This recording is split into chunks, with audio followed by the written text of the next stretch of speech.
Sutton Stracke, a face of the Real Housewives of Beverly Hills, is much more than just what you see on the screen. She is an ambitious businesswoman who is seeking to make the world around her a better place for everyone. Sutton is striving to change the methods of manufacturing the clothes we buy and reducing wasteful practices of the past. She wants you to not only think sustainably when you're picking out your clothing and lifestyle items, but also how they are made and how you shop for them with her namesake Sutton Brand. Now, let's get to business.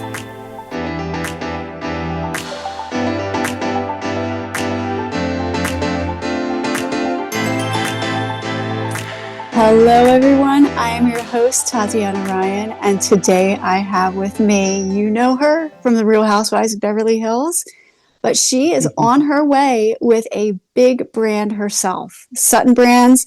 This is Sutton Stracke. Thank you so much for being here. Good morning from rainy LA.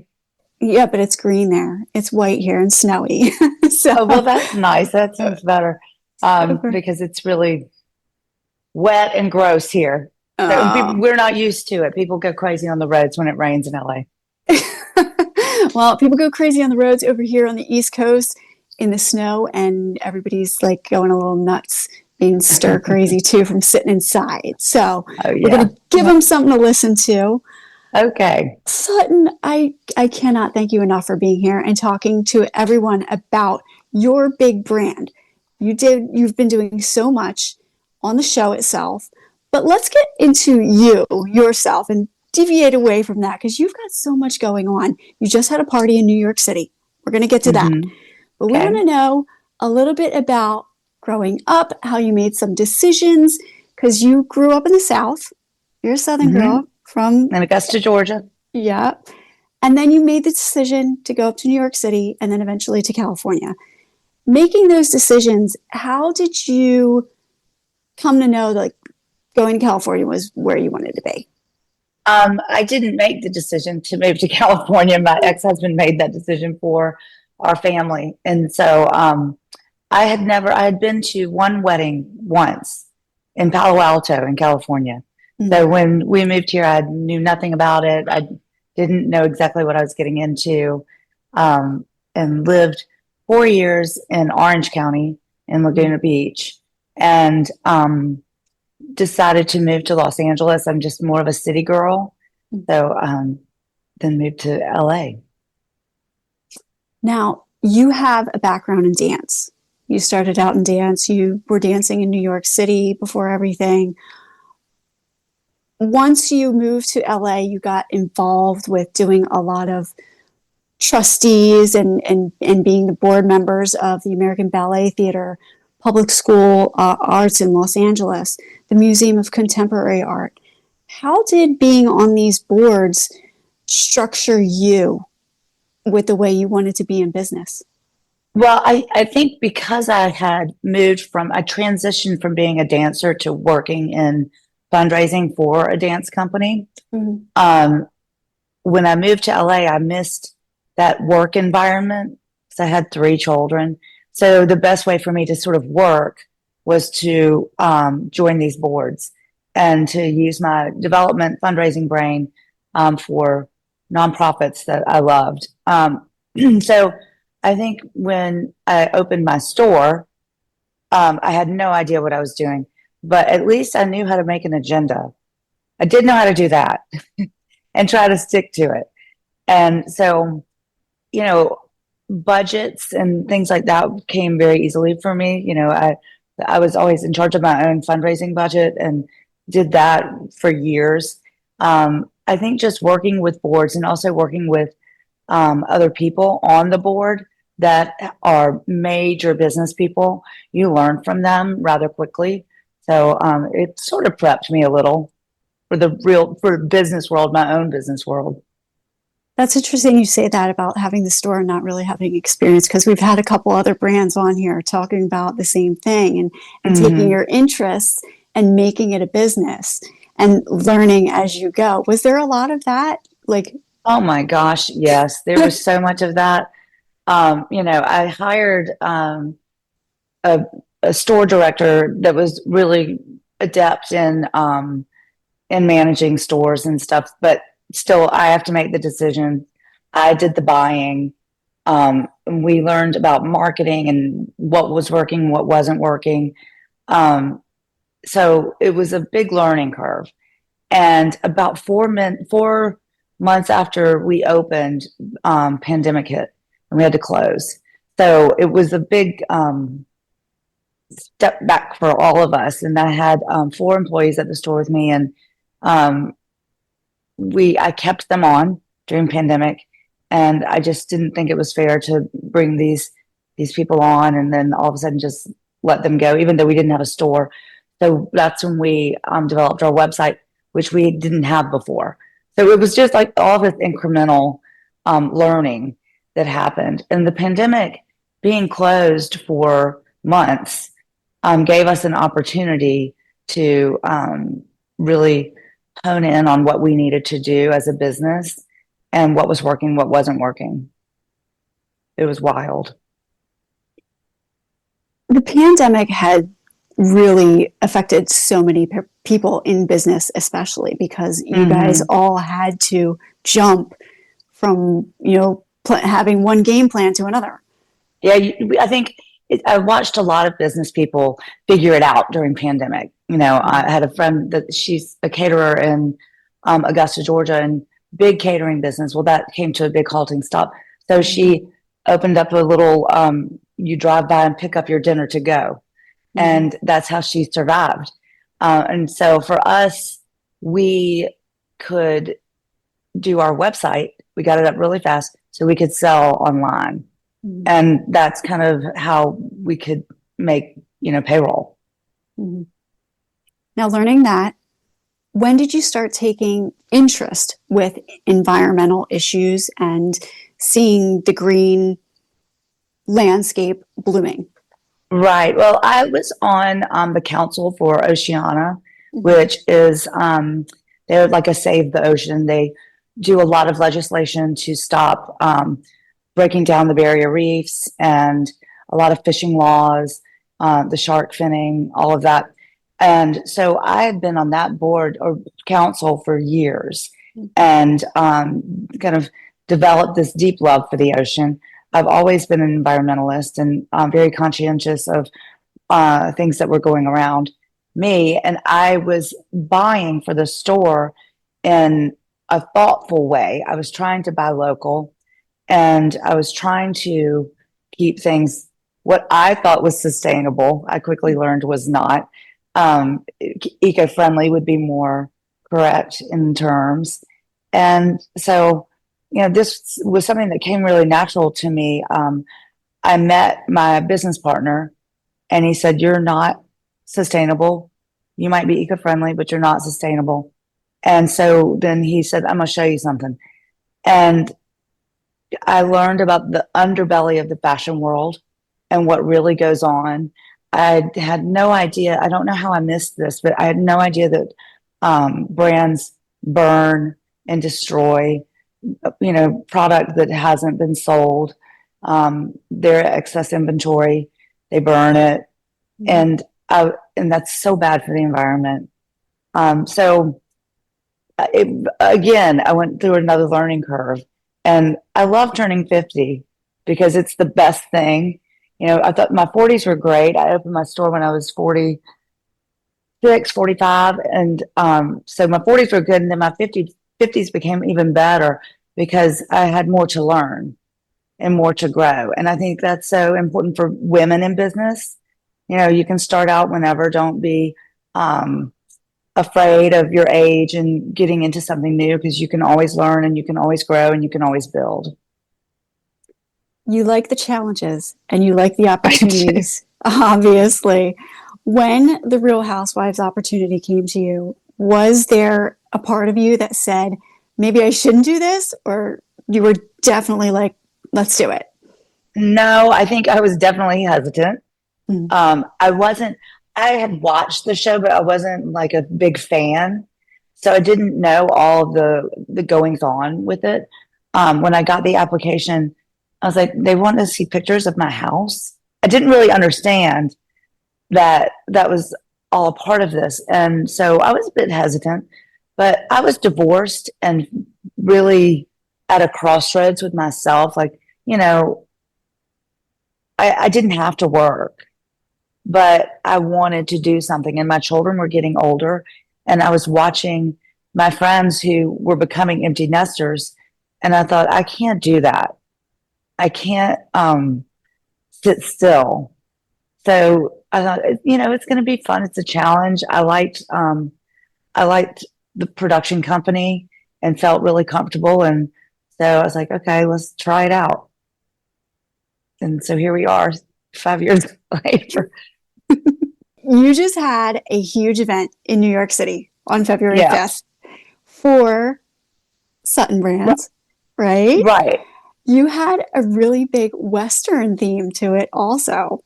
And you had a lot of people there. This was our third annual Western party for Sutton Brands and Circular Fashion. And this year was very special because we added on our first recognition of women in circular fashion and the pioneers of circular fashion, truly. So it was nice to add a depth to it and not just have a party, but actually get to listen to these women talk about what they do in the circular fashion world and sort of be inspired by them. Now, you were honoring Rachel Kibbe, am I saying that right? Yes. And Rachel Sarah Kibbe. Barnes. Right. They are the ones you were talking about that are invested in circular fashion and making the fashion industry better. That's right. What was it like to be able to bring them up and allow them to speak and give them a platform? So Rachel is a powerhouse. She does legislation in Washington, D.C. to really make changes in circular fashion and just in all of our needs for the ins and outs that people don't understand and making sure that everything's done correctly. And she's very strong on this. And, we just don't understand, I think in general, what happens in fashion. And, she brings it to light, which I think is so great. And Sarah has a podcast and she talks to all of these people all the time. And so, she's really, she's dedicated to it and dedicated to the education part of it as well.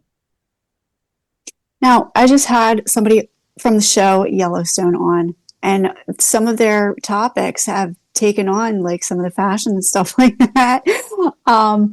And how environmentalism, is kind of feeding into some of the natural states of fashion or business or, what do you see going on with that?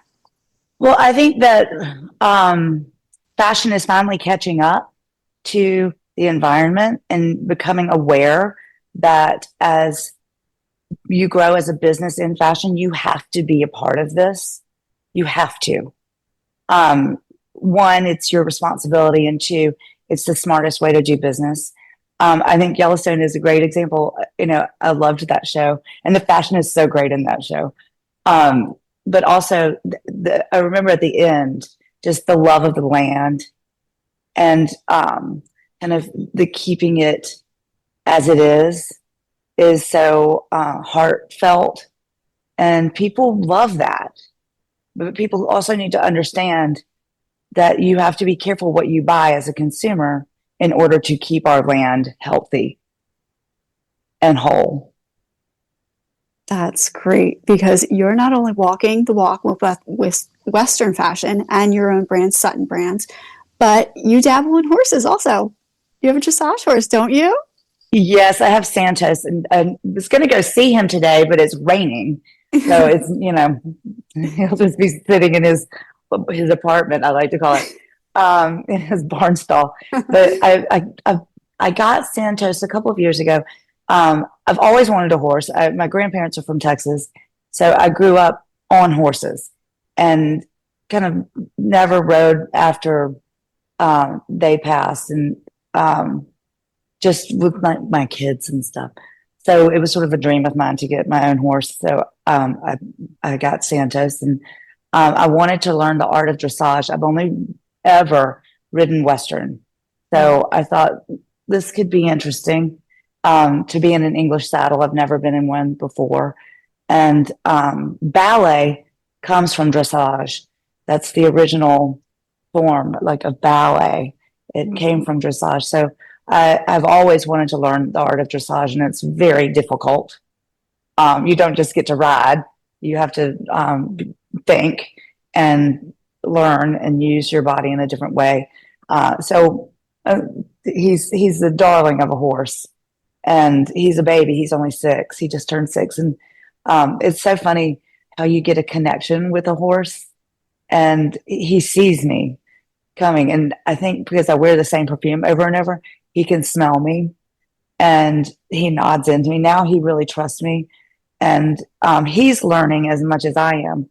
And my trainer is amazing, Nicole, and she has done 2 competitions with him.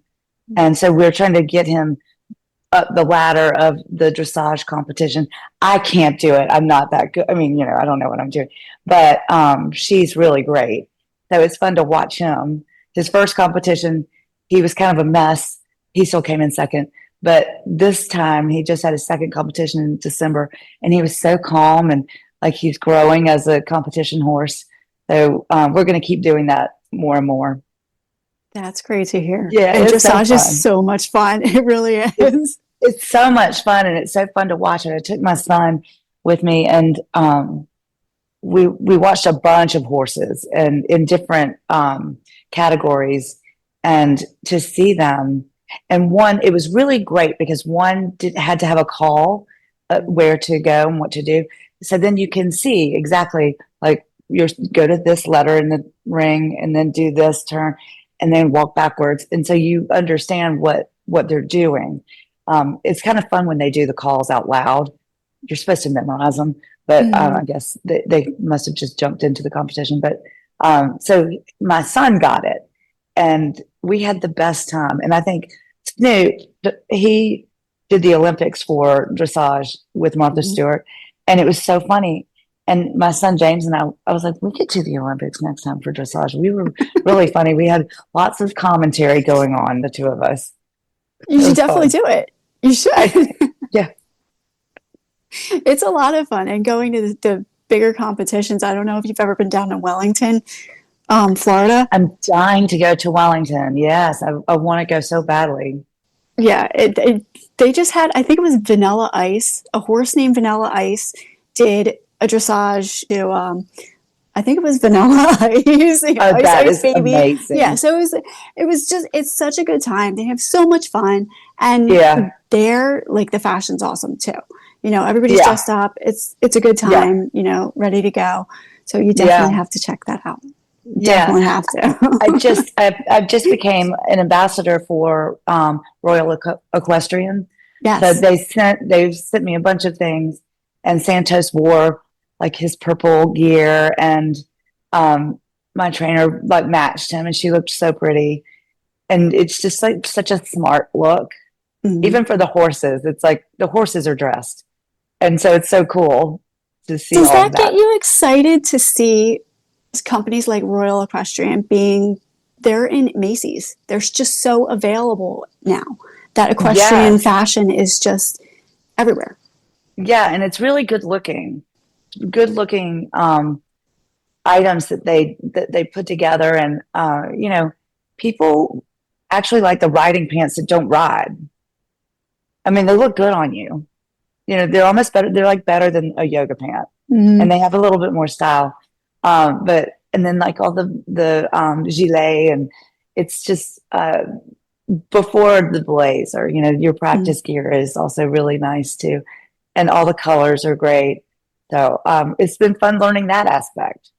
Even just buying my English saddle is made in France, and I had to get fitted for it, and it had to be, it's all. I love everything that's very thought out, and the handcraftsmanship of everything is so wonderfully done. So yeah, it's a fun hobby. Uh, Would we see Sutton Brands maybe going into riding gear? I mean, we talked about doing collaborations. Mhm. I have a print Cherokee Rose that I use. As it's kind of part of my logo, and it's on my pajamas that I make here in Los Angeles. And we would love to see riding gear with Cherokee Rose. I practice riding sleeves, and even the pants would be cool in Cherokee Rose. And I own it, so it could be a nice license to put out there. I'd also like to see the Cherokee Rose go into golf, which is another favorite thing of mine. But yeah, I would love to collaborate with any horse gear. Now, you were quoted saying in Businesswoman that you don't like to be produced, you don't want to have a script, you don't want any of that. You just want to show up. Do you think that, as you said before, taking on those challenges comes from all the things you've learned on the fly?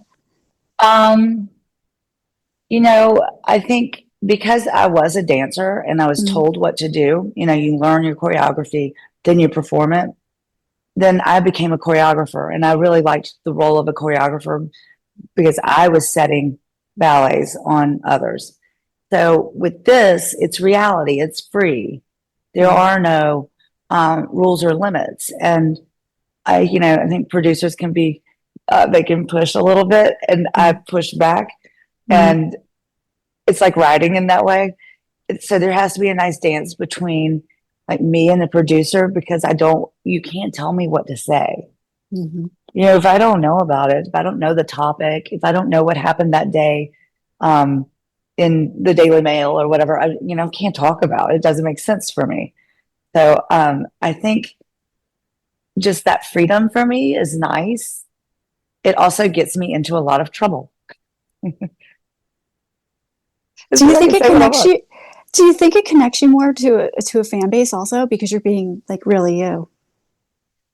I sometimes I think it does. I don't know. I mean, I am myself, and or I get nervous, and then I get like very thoughtful about what I'm going to say, and then sometimes I'm not thoughtful at all, and then I just things blurt out that I didn't really mean, or they came out the wrong way. It's always like a fine line when you're unscripted like that. Do you find it helps you dealing in a business aspect when you get in those arguments or something? Because maybe you're learning a little bit more about also yourself with your customers or with your fan base? Well, those arguments are more intense than I've ever had in real life. So yeah, obviously, yeah. I don't think I don't know if I handle them so well sometimes. But more I learn from watching myself how I deal with things, and then I need to take that away. And especially this season for me has been a lot, and learning from that and how I speak to people, and like watching what I say, and also listening to people before I speak. I think it's the reverse.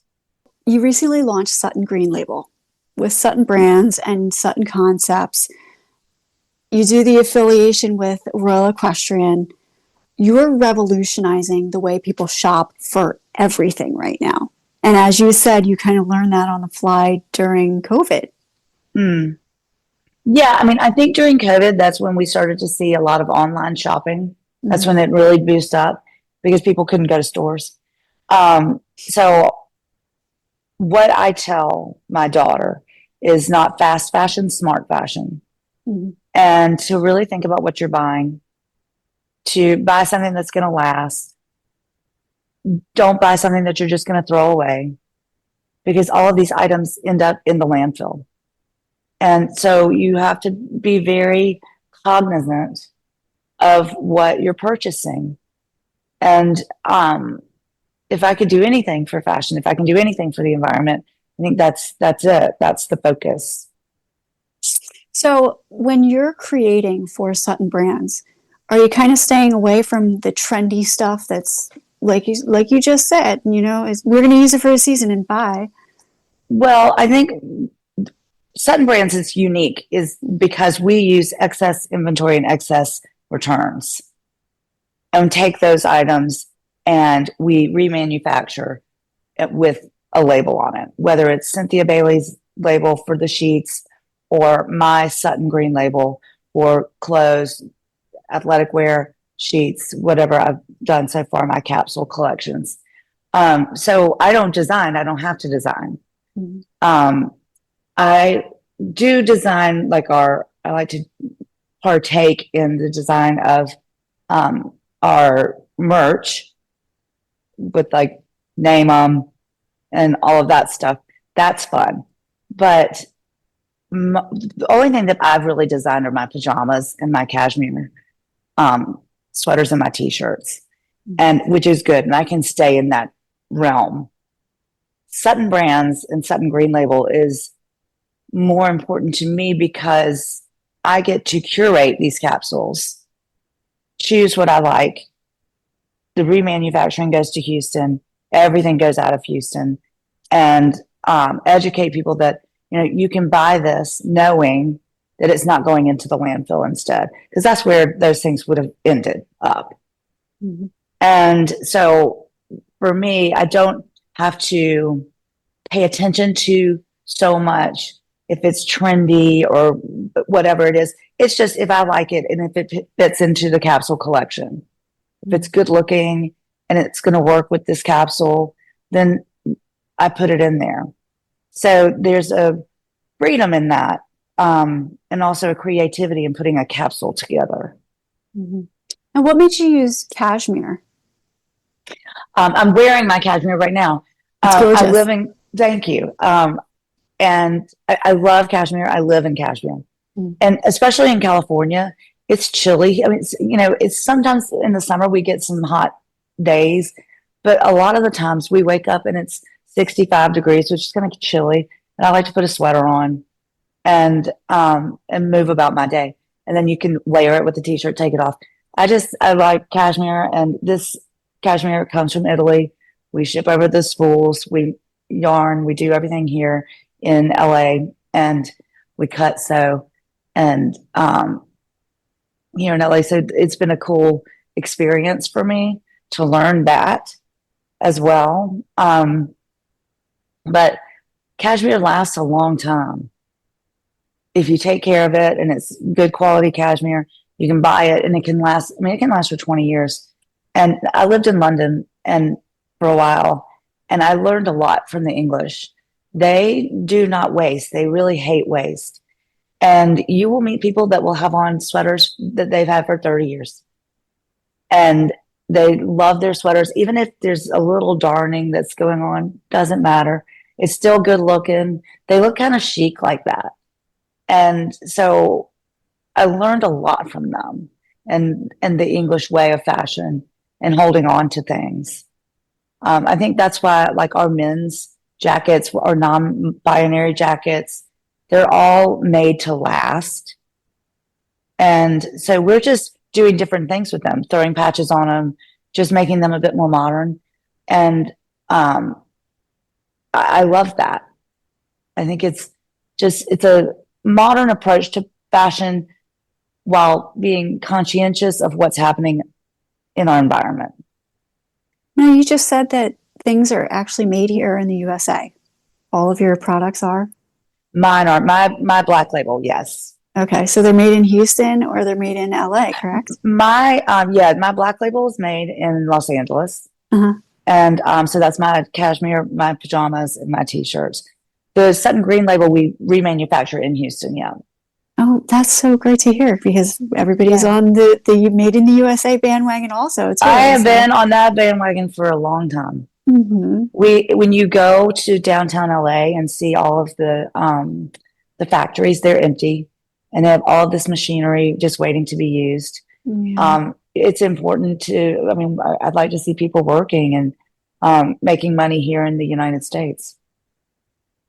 Now, you mentioned your cuts, the non-binary, and truly making clothes for absolutely everyone. Yeah. How has that been changing in the landscape the past few years? Well, I think non-binary it kind of popped up. Mhm. And I've been very involved with the LGBTQ plus community for a very long time. I like to say since I was like 10, because as a little girl dancing in the ballet world, those people were my friends. Mhm. And to watch the growth of that community has been really powerful. And I will never not be a supporter. Mhm. So the non-binary position came to me looking at these jackets, because I was like, they're men's jackets, but anybody can wear them. And I like the idea of just being open to everyone. And so that's why I named those jackets the non-binary jacket. And we've practically sold out of them. They're really great looking and they're fun. And I think that people really responded to them. And I just wanted, I guess, everyone to realize not to be afraid of the LGBTQ plus community. There's nothing to be afraid of. They don't want to hurt anybody. They just want to live their lives like everybody else in the same clothes that we all wear. Yeah, we're going to be talking about a movie that was just released not long ago about the whole, I guess, the boogeyman theory that everyone's dealing with of thinking like certain people are going to respond a certain way to a person coming out as gay or trans or whatever, and having more understanding with that. And it's going to be a good one. And I think this is a really good conversation a lot of people need to have. Yeah. Especially, and clothes is a really great way to start it too. It is. It's so cool. And, to be able to use fashion as a voice for that community has been really important to me. And I think exciting for other people and approachable for people that don't know about it. Well, it's also the first impression you get of someone is pretty much what their facade is in front of you and what you That's true. see. That's true.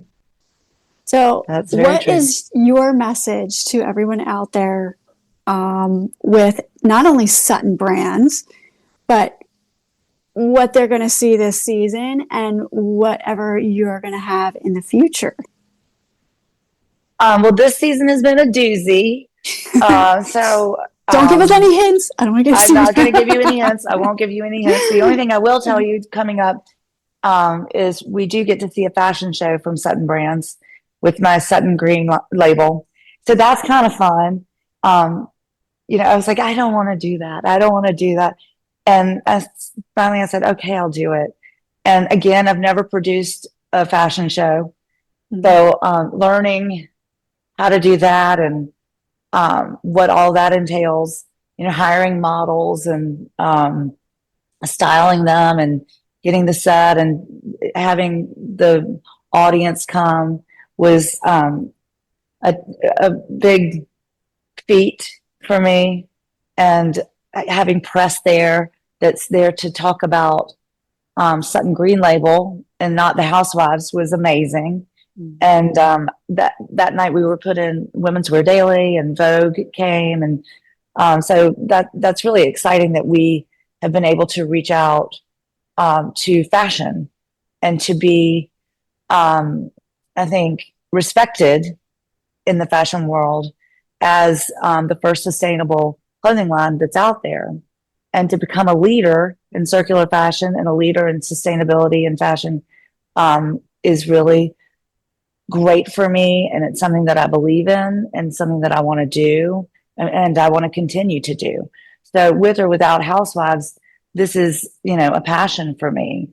And our business is actually sustaining itself now, and which is really cool. And we have a lot of projects coming up in the future.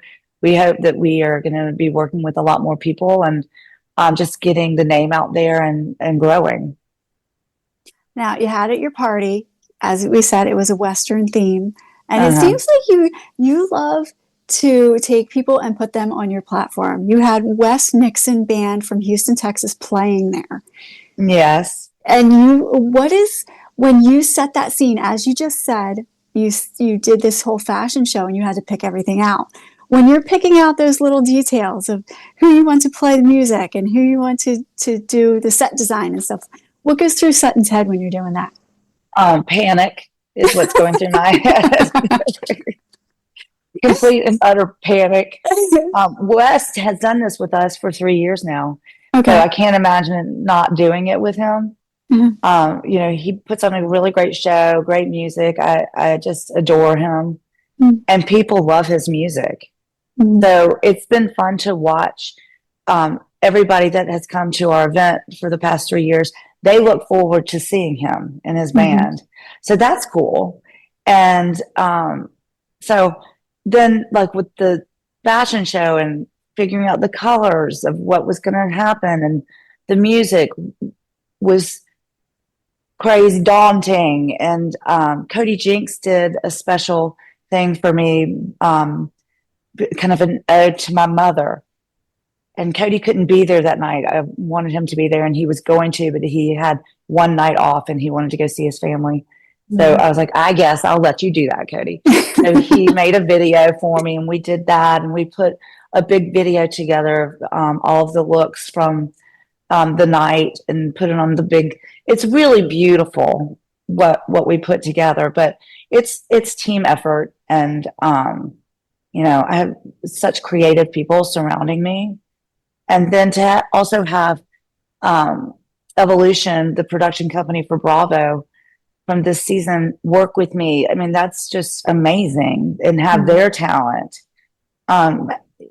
help me and help with the lighting. And, they put smoke in the pool and, things that I would not have thought about. And so that's such a blessing to get those additions to our team. Well, are we going to have many more events from Sutton? Because unfortunately, I couldn't make the last one.